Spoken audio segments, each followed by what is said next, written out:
Mazi, anyị si ka ajụta ịma ihe bụ ichi eze bụ selfless service. Onye mmadụ na-eti mkpa ya, tie ego ya, tie uchuru ya. M chọrọ ka anyị maa n'ụkọtụrụ n'ụmụ Ugwuakuma na mba ụwa niile ihe ị na-eme.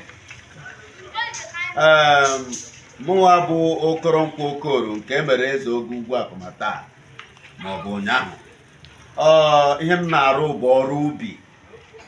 ọrụ ubi ka m na-arụ.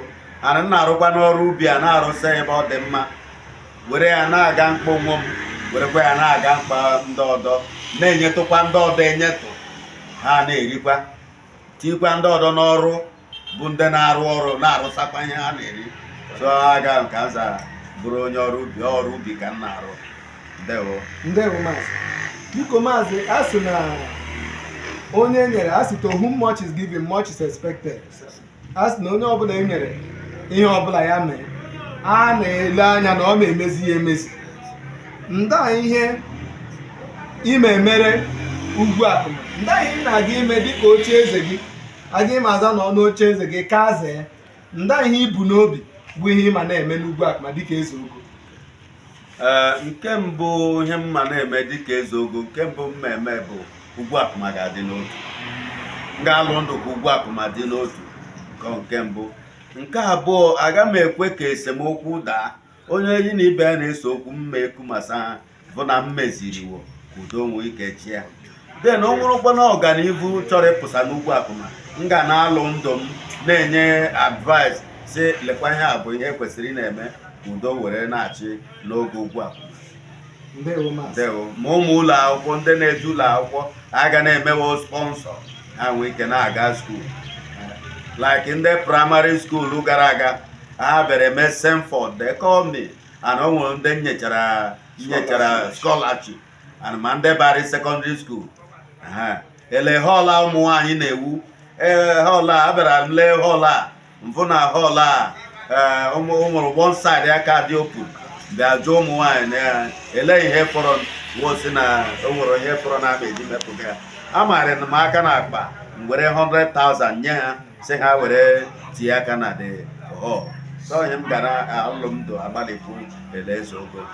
Ndewo Mazi. Biko Mazi, ndakwa na ekpere ị nwere ike ikwuturu ụmụ Ugwuakuma niile iji kwado ọchịchị ga, nda ndụmọdụ ị na-enye ụmụ Ugwuakuma iji kwado ọchịchị ga.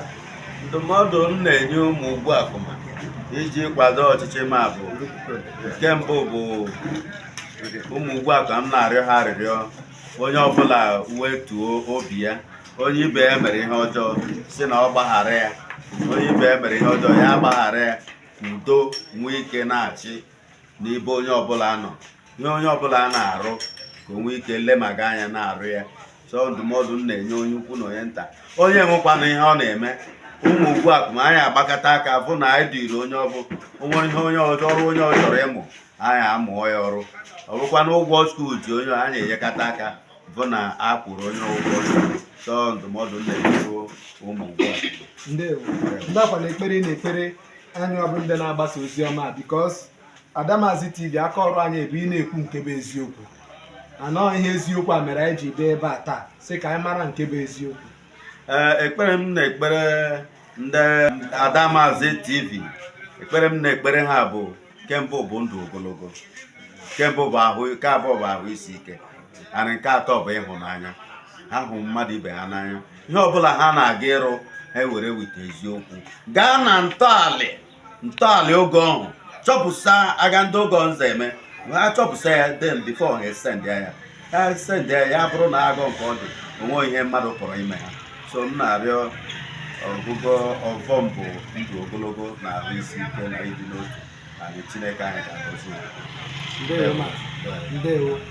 Dear viewers, you be watching Eze Mazi Okoronkwo Okoro, Eze Ogo Ugwuakuma, Ibomisi Kindred in Arochukwu Kingdom. Keep on watching Adamazi TV.